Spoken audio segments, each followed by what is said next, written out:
Welcome to your College Bound Kid podcast for parents and families everywhere.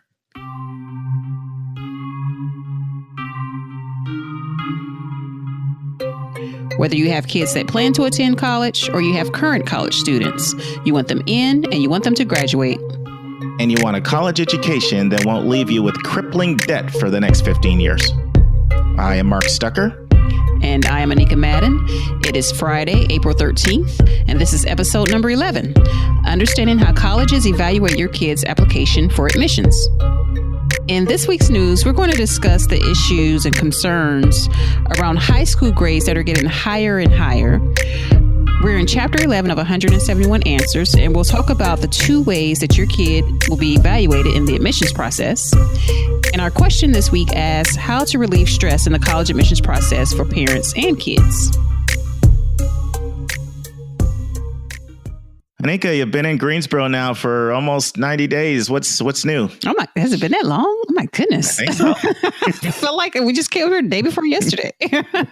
Well, okay. So first of all, the biggest, the hardest part of this transition has been the whole trying to identify the school system for John, which has technically been frightening to say the least. But Mark, can I tell you that, oh my goodness, I think we found Kip. So I applied to all of these schools, all these charter and magnets, not knowing, I'm talking to parents left and right and getting all these recommendations. But let me give a huge shout out to the Gate City Charter Academy, led by Dr. Natasha Robinson. Completely awesome, Mark. I cannot tell you. When we went to that school, even John was blown away. I asked her, I was like, wait, is this Kip? Because I couldn't even tell you the startling, just similarities is, okay, first of all, the college reference, it's all about going to and through college. That was like the first thing she asked John. The whole, the uniform, the strong emphasis on character building. And, they got the deans in the classroom monitoring instruction. It is just, oh my goodness. Thank you, God. Thank you, God. He's so awesome. Yes. And parents out there, you know what it's like when you finally find that right school for your child. It's priceless. Oh, yes. Yes, yes, yes. Very exciting. Let's turn to college admissions hot topics in the news.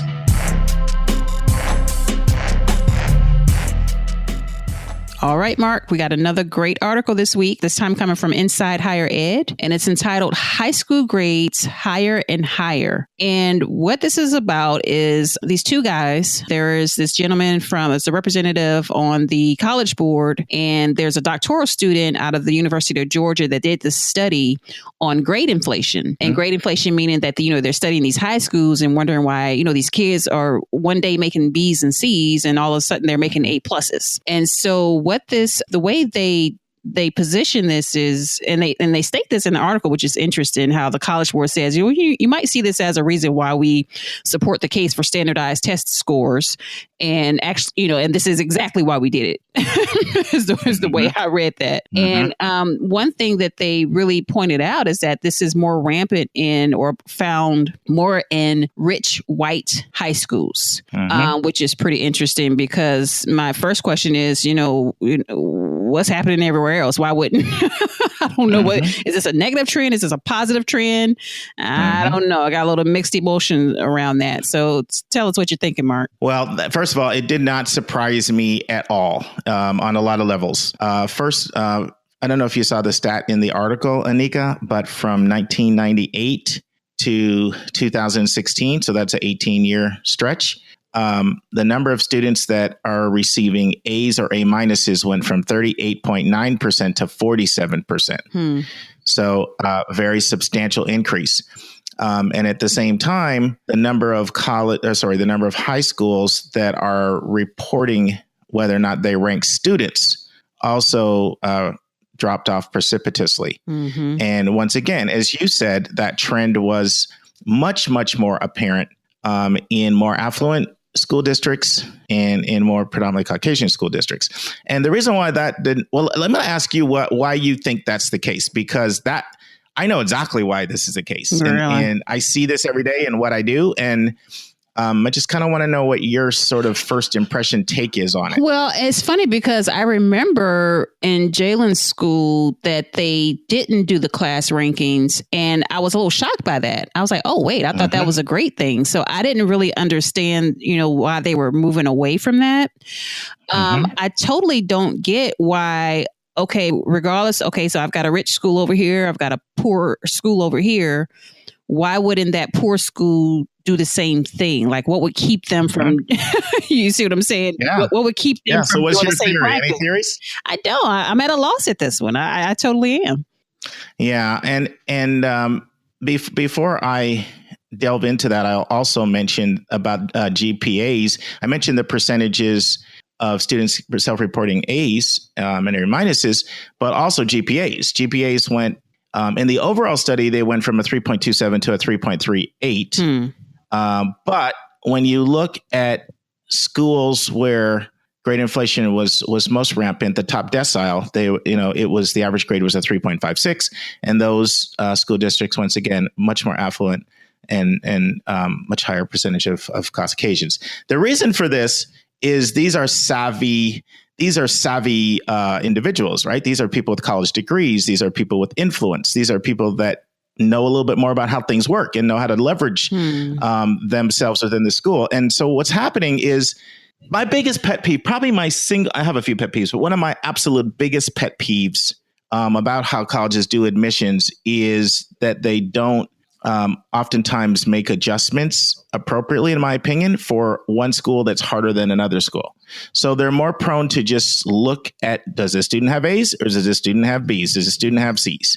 I mean, just 2 days ago, I was on a conference call with another one of my colleagues, actually my boss at KIP, with a student who we felt a particular school had not accurately and adequately evaluated in the college admissions process. And they said, and this is a highly selective school. And they said, well, this student has as many A's as B's. They're like half A's, half B's. And we're like, yeah, but do you know what school they go to? They're already at a school for the top 2 or 3% of kids. So here's the bottom line. Most colleges are looking at grades and they're putting so much emphasis on grades. They're not making a contextual adjustment for the difficulty of the curriculum or the school to the extent that they should. So what happens is parents in more savvy school districts figure this out and they put inordinate pressure on the teachers and the administration, especially in private schools or even in public schools, because in public schools and affluent school districts, it's kind of like private schools in that you're paying a lot of money, but you're paying it through your property taxes because of the zip code you live in, right? The property taxes are high because of the schools. And so you're kind of paying it that way. So these parents know, listen, you can't give little Sally a C or too many C's because they won't get in XYZ college. So they pressure the teachers, and teachers don't want to lose their jobs. So they make the adjustments. Does that make sense? It does. And are you suggesting that parents at other schools need to become this savvy? Is that what we're trying to follow? I guess that's the implication, right? Like, boy, you put me on the spot because so the bottom line is kind of yes, but I know right now every superintendent is probably like cussing me out, or principal, or teacher, really. All of them, because nobody really likes parents, holding them accountable to not giving low grades.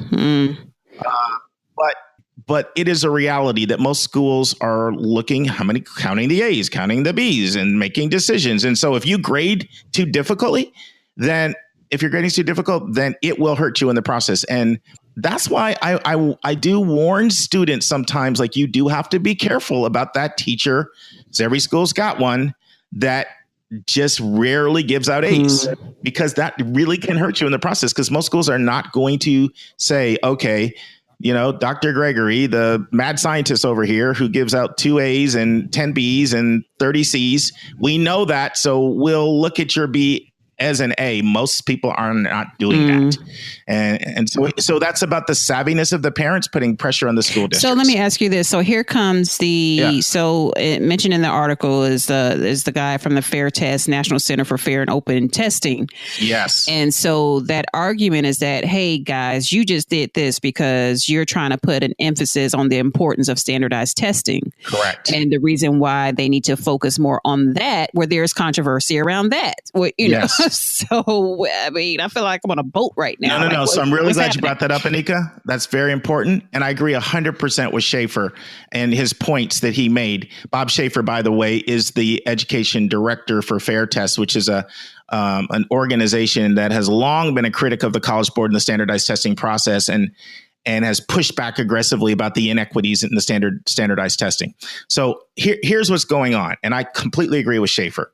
Let's look at motive. Okay. So remember back when you were talking about who was behind the study, Anika, when you were talking about, you know, so there were two people really behind this whole study. There was, you know, the senior director, Michael Hurwitz of the College Board, and Jason Lee, a doctoral student at the Institute of Higher Ed of the University of Georgia. Now, the College Board administers the SAT, right? Right. So the motive behind this, and this is what Schaefer's pushing back on, the motive behind this is what the College Board is trying to say is if grade inflation is so rampant that everybody's just getting a sea of A's, then obviously what's going to be used to differentiate students is your standardized testing. So, woo-ha, over here, put more emphasis on standardized testing. So from a motive standpoint, that's what he's calling out. And they actually did reach that conclusion, the conclusion of their work, because this work actually appears as a chapter in a scholarly book too. And so that was one of their conclusions that they came out with is as a result of this grade trend toward grade inflation, obviously schools are going to have to differentiate if they're seeing all these A's, which means they're going to put more emphasis on testing. And guess what? Therefore, you need to put more emphasis on testing. And what Schaefer called them out, and what he said was the only thing that is of significance to me in this study is the disparity between under-resourced schools and more brown and black schools than more affluent schools. That is significant to see the trends. But he said bogus that it needs to be more emphasis on standardized testing because that has its own inequities built in and of itself. Does that make some sense? It does. But so where does that leave us, Mark? Because what as a parent, yes. Where does that leave us? So one of the things that leaves you is you need to be strategic in your child in the classes that they take. Like you want them to challenge themselves and you want them to excel in challenging classes, but you really need to be mindful of the fact that now this is more for the student that's aspiring for highly selective schools. Remember what we've said before, Anika, that the average college accepts 2/3 of their applications. Most schools are just trying to be full and pay their bills. And for most people, it's a buyer's market. But I'm now talking about people that are looking at trying to compete for the 10% of the most selective schools, right? If you're looking at, let's say, 300 of the top 3,000 schools, you need to be mindful of the fact that the courses that your child is taking, are you able to get more A's than B's, ideally, if you want to compete for those schools? And you need to understand that while schools talk about take the most rigorous classes and do well in them, you better remember the do well in them part. And some people don't hear that. If you're not able to do well, then don't take those higher level classes. Right. And doing well ideally should mean more A's than B's. And if it doesn't mean that, that's okay. But then just adjust your expectations for what your college options are going to be. Because one thing that is true is the more A's that colleges see, the more A's they expect. So I was talking to a parent earlier this week, and they were telling me about a student that has a couple C's, and they're wondering, they can still get into this Ivy League school, can't they? And I was like, highly unlikely. Like, I'm not trying to say it's kiss of death because there are extenuating circumstances, but keep in mind, these are schools that are used to seeing close to straight A transcripts.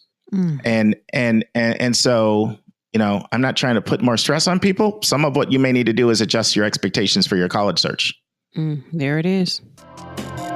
Now it's time for our step-by-step walkthrough of the college admissions process.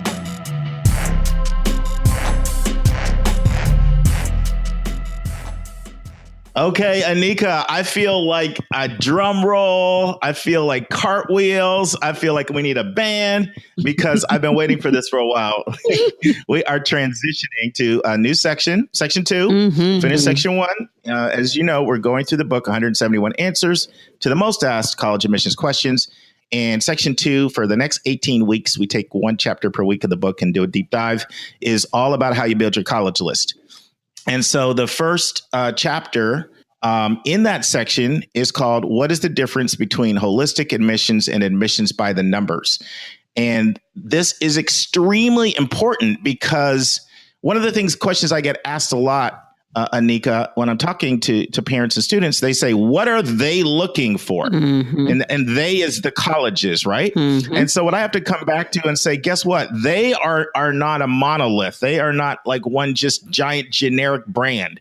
You know, schools are different in terms of what they're looking for, in terms of evaluating an application. But when you look at those differences, you can put those differences really into two main categories. And I refer to those two categories as admissions by the numbers and holistic admissions. So why don't you, kind of share your understanding from reading the chapter and working with you for a while now with your kids and having discussions. What do you see as the difference between admissions by the numbers and holistic admissions? Well, let me just say that we were deep on the holistic side. Because Jalen is a student at Davidson College, and it was all about him as an individual, as a person, as his contributions, his grades. It was about everything. And so it was a pretty intense process in terms of him getting his application just right and making sure, to your advice, Mark, making sure he was weaving that theme through his application, really projecting who he was. When he went on campus he did the summer, I forget the name of the program, but, where they really is essentially an July experience. There you go. The July experience, where they essentially it's an interview. It's like it's a weekend interview in my, not even necessarily opinion. I guess that's almost a fact, that they really take a deeper look, a deep dive into the applicant. And it's not just about what are your grades? What did you get on the test? And good. So that's holistic. Yep, that's holistic. And so the numerical is just that, is numbers driven. Like there's an actual formula where you take that number, you divide by this number, and you add it to this number. And if you meet that minimum requirement, then you're in. Well, you're qualified to get in. So it's very data driven on the numerical side. And we haven't been through that yet. We got 2 more kids to go. So we'll see which process each of them go through. But the holistic was really, I really enjoyed it though, because what it did for Jalen specifically, Mark, is that it made him review himself as, in terms of his goals and what he really wanted. And he really had to do a lot of self-reflection because when you get into those essays and those applications, you can't fluff that stuff. Like like you can't have somebody writing it for you. You can't, because you have to speak to it, especially when you're going to them face to face. So it was a really great exercise, and that he really had to be honest with himself in terms of what he wants or wanted or continues to want out of his college career, and ultimately his career, because that's the end goal, right? Yeah. So let's define for people a little bit more when we're talking about admissions by the numbers. So I say that's one category, and for the most part, we are talking about 3 variables in there. And do you know what those 3 would be, Anika? I would have told you, Mark, had you not asked, but go ahead and remind us, please. Okay. So we're talking about GPA, grade point average. We're talking about your standardized test scores. And then for most schools, not all, but for most schools, they are looking at the rigor of your curriculum. So most schools will take into consideration that do admissions by the numbers, like whether you're taking honors classes, AP, IB, that kind of thing, dual enrollment. That's factored in for some, not all. Okay. Now, here's the thing. There are 2 different variations of how schools do admissions by the numbers. So we've got admissions by the numbers versus holistic, right? But there are 2 different variations. And one is what I refer to is, this is my term, I haven't seen it anywhere, but I refer to it as the mandatory minimum model. So actually the mandatory minimum model is not so much the formula. The mandatory minimum model is kind of what it sounds like. The way it works is you have to hit certain minimums in test scores in grades, or you're not admitted, period. So, for example, Georgia Southern uses a mandatory minimum model. If you don't hit certain scores, test scores, it didn't matter what your GPA is. You have to hit those certain test score numbers. Even the University of Georgia, they do it in their early action process. So I had a conversation with the University of Georgia, and if a student, let's say, has a 3.8, which is a really high GPA, by the way, but if you have a 3.8 GPA, okay, they make sure you have a 3.8. Let's say you have a 3.8 GPA and you have 3 AP classes and you have a crazy ACT score. Let's say it's a 35 or a 36. So 36 is perfect. Believe it or not, do you know that you are not getting into the University of Georgia? And in the early round, you are not getting in the early round. With a 35 on an ACT. You're not. But you know why? They set a mandatory minimum of what your GPA has to be. And it is higher than that. And I know this because I actually had a student with the 3.89, 34 in the ACT, 7 APs who they did not take in the early round. And when I had a conference with them, the GPA wasn't high enough. They said, well, our average was a 4.16 because they are looking at a weighted GPA, which we said before, it gives you bonus points for those advanced classes. So the mandatory minimum. And so I said, so if this student had a 36, not a 34 in the ACT, would they still not have gotten? They said, yes, they wouldn't have gotten in because our average accepted GPA in the incoming round was a 4.16. So if you were, so that is the mandatory minimum model. I know that's crazy high stats, and I know that's probably intimidating some people. And I picked arguably the most selective school in Georgia, along with Georgia Tech on the public side. So that's a mandatory minimum model. The other model, the way by which admissions by the numbers is done, is what's known as the freshman index model. That's the formula. Okay. And it's sometimes called an eligibility index. So you'll either call it the freshman index or the eligibility index. And the way that works is it's like an interface between your scores and grades. So the higher your GPA is, the more modest your testing can be. Okay. So for a lot of schools, in a lot of schools in Georgia, use this, by the way, like the Kennesaw States and the Georgia States and the West Georgias. I could go on and, Valdosta, so many of them, and so many schools across the country use this. Penn State has this. The Cal State system uses this eligibility index, freshman index, where it's like an interface between scores and grades. And I like it better because it's not so rigid.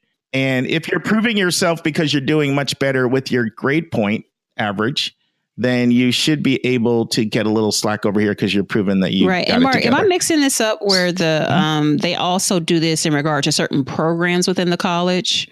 So so they can. I remember they can have requirements for certain majors. Now holistic. Let's go to holistic because I think we've done admissions by the numbers pretty comprehensively. You touched on it, and we talked about all the ways that Jalen was evaluated. And quite honestly, that's what you're used to, having had two kids go through boarding school, both the boarding school kids that, they use holistic, and then Davidson is very holistic. So holistic is using all kinds of factors. Like, I've counted 30 different variables that a school can use in the holistic process. So like GPA and test scores still matter unless it's a test optional school. But what are some of the other things that come to mind for you, Anika, that also are factors that can be considered by a school in addition to just test scores, GPA, and rigor? Yeah, in some cases, demonstrated interest. Yeah, that's one. What else? Also, interviews. Yep, some schools have them, and some schools they count a lot. Agnes Scott, Wake Forest, a couple come to mind. It's a big part of their process. Go ahead. Yeah, leadership skills. Extracurricular stuff. Yes, what has the kid done? Yes, huge. And also, what was it? Oh God, it was another one. It just escaped me. That's okay. You mentioned a lot of them. Yeah, so the leadership, the extracurricular, the interview, the essay. So essays is a huge one, right? Okay, essay. I didn't mention that one. Yeah, the essay. Yep. Both the main essay, sometimes called the personal statement, as well as what we call supplemental additional essays, huge. Another very, very big one is teacher recommendations. How could I forget that one? Yeah, counselor recommendations. Yes. All right. Do not start any fights with your teachers, kids. Yeah, or counselor. Or counselor. Or counselor. But Stay there's on the lots good of side. others too, Anika. There's things like what we call your hook, like what, of course you did mention extracurriculars, but there's all kinds of different hooks. There's diversity, there's gender diversity, there's racial diversity, there's ethnic diversity, there's geographic diversity. There's all of those. There's your grade trends, like, so there's about a dozen of them right there, maybe 12, 14. All of those things are factored in. And so it's kind of like the secret sauce. And this is confusing to people sometimes because they kind of want to know, like, what are you looking for? And it allows the school to tailor their class based on what they want to have what can they consider the ideal balance to have the right mix, to make the right music. Right. Yeah. And so here's the thing. People need to know how they are evaluated. And so do you know, Anika, sources so people can know this, how they can find out how a school evaluates? Go straight to the source. Go to their website. They will tell you. Or call them. Well, they actually don't always have this delineated on the websites as really? Believe it or not. Yeah. So there are a few sources. You can certainly, if you have a relationship with your local admissions counselor, your regional rep, that's a question you can ask them, but not everybody does that. Not every school even has a regional rep, and every student knows how to access the regional rep. There are 3 tremendous internet sources that all do a really good job on this. One is the website Big Future, and you'll see when you look up the school and you do the search, you'll see when you on the left-hand tab. Another is the website College Data. Oh, College Data. Yes, Mark. Yes. Yeah. That's the one from last week that we were, I went through and I pulled up some information looking at Janaea, and it's tremendous how they spell that stuff out. Oh man. Yeah. College Data. Shout out to College Data. Sorry. Got a little excited. And then we talked about this last week as well, when we talked about common data set. So College Data and common data set are not the same. And Common Data Set has a really deep dive. They have the deepest dive of any of them, but the problem is they're not available for every school. So you can go into those, and I will tell you'll have to look on your own where to go exactly right now and there. We have that in the book. We show you exactly where you can go, what sections to go in those websites to find it. And then you'll know, okay, guess what? This school values the interview. This school over here is going to put a big emphasis on your writing, and you'll have a sense. And the nice thing about those sources I like, Anika, is they categorize them, not just whether or not they're used in the process, but whether they are somewhat important or of considerable importance. Right. Yeah. And can I shout out College Data again? You're in love with that website. Yes, because it was crazy. Like the admissions, just what you just said. Like you go through, you click on you click on admissions. It's got all these other tabs on it, but it tells you, okay, this is very important. This is considered. Oh, this is no. Don't even worry about it. Like it goes through that list of these are the things that we look at in this process. I mean. And one nice thing about these sites is that this is not information they're just like willy-nilly, haphazardly guessing about. Like this is information that comes from the college admissions offices that report that. And so they are, tabulating and recording what the colleges themselves say they're using. Yep. Now, I will say this. Occasionally I see a school that has something there. I'm like, come on. I know, like that's a PR thing. I know you count that factor, so don't tell me you don't. But it's still it's not quite gospel, but it's a good source. Yeah. Awesome.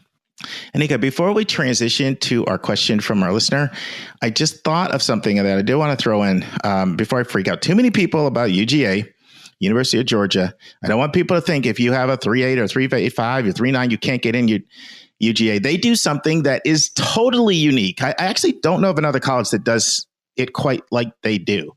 So if you apply in early action for, in the early round to them, they do admissions by the numbers, mandatory minimum model, looking at test scores, GPA, and rigor, right? But if you apply either in the regular round or if you're deferred from early action to the later round, regular round, now they jump to holistic admissions. And now I've seen them take many students with 3.8s because now they are looking at a lot of other factors in the process. And one other major thing, by the way, that schools also look at is the school that do holistic admissions. They look at the school you're coming from. They do study that. And so I just don't want to make people think, oh my goodness, I'm never getting into the University of Georgia because he told me that if you have a 3.8 or 3.9, you won't get in. That's how they do the early round. When it comes to the regular round, they flip the switch where most schools, either they're holistic, their admissions by the numbers, like consistent throughout. They just do it differently from early versus regular. And you know what? I know people are pulling their hair out thinking, why does this process have to be so complicated? The more you know, the more you grow. I promise. There you go. I like that. Time for a question from our listeners.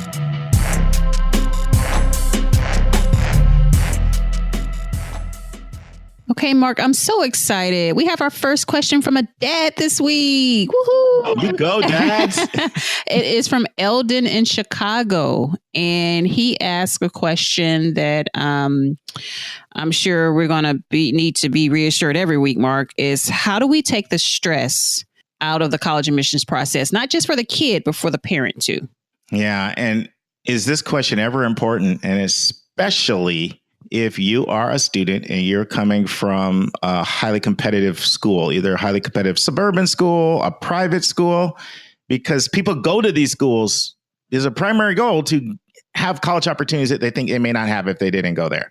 And it's also magnified if you have parents who are college grads, because they tend to have high expectations. And then if you throw on a type A personality parents on top of it, you can kind of have a toxic combination that can be pretty dangerous and pretty tricky here. So we want to navigate our way through that. So I want to throw it back at you first and tell me what you think, Anika. How do you think you relieve stress in the college process? Outside of tuning into Your College Bound Kid every week.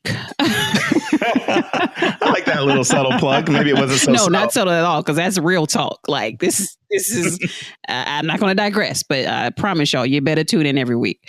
I think it's having a true understanding of the process.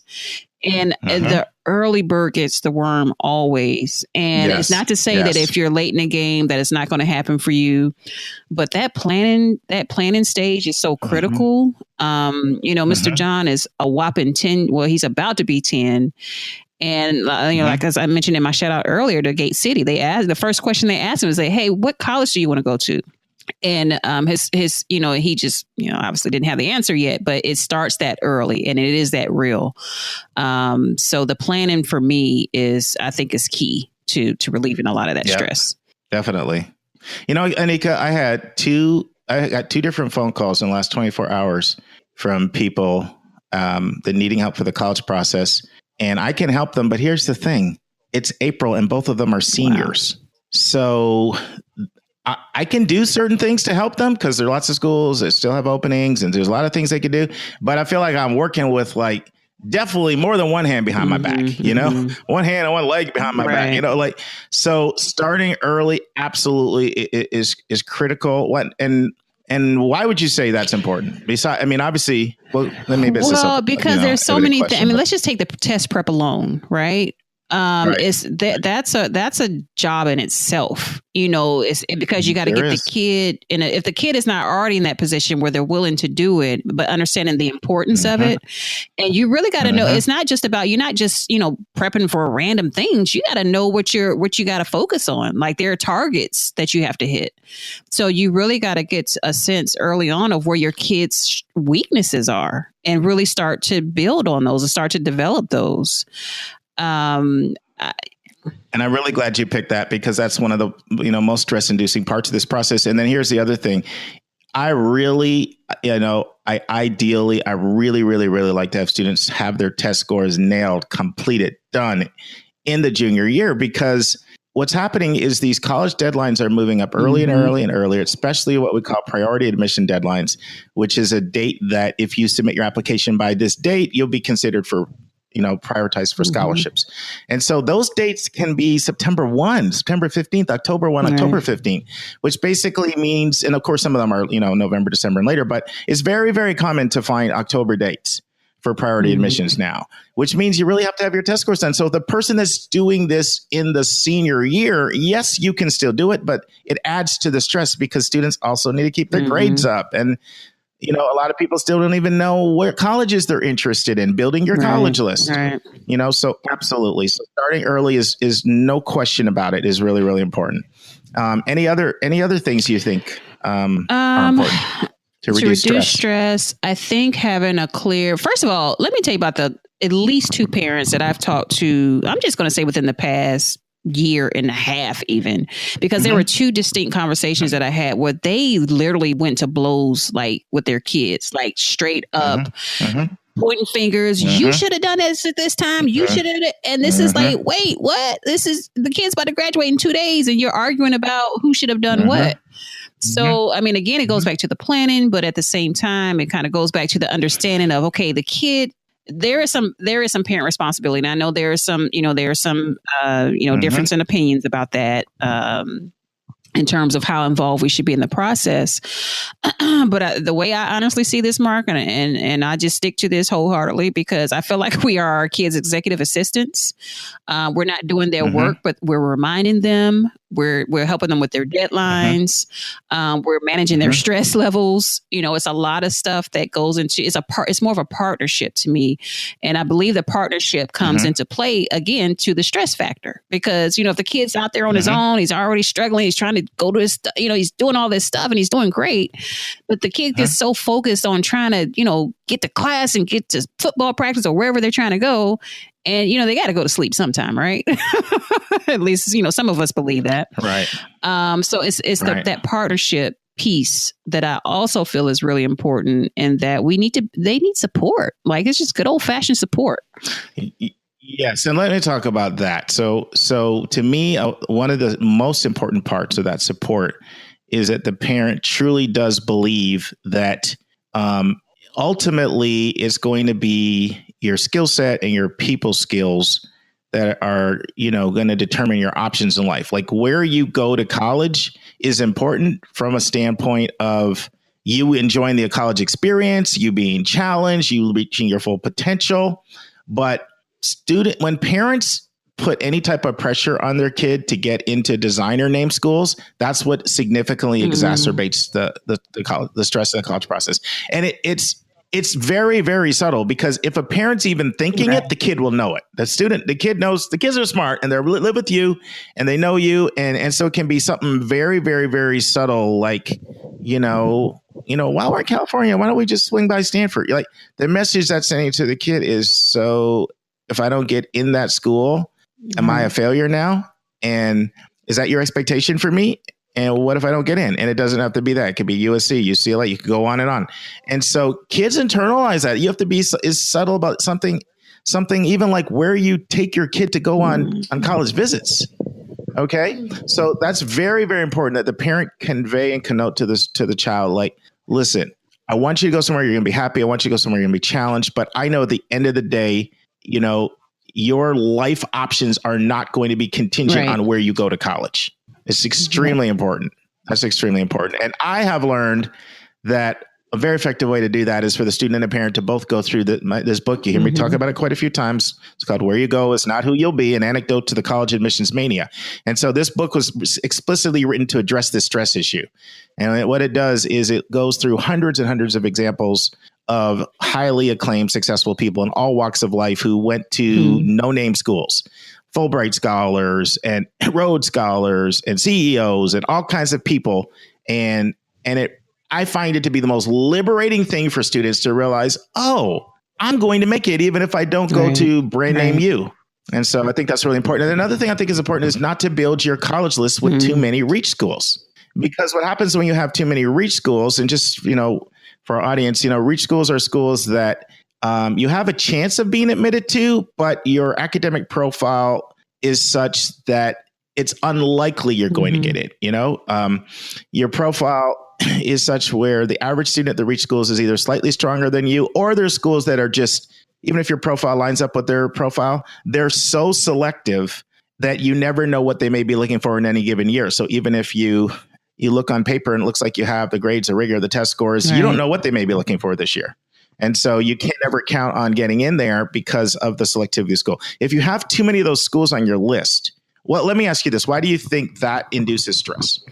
Oh, it's just too much work. Shoot.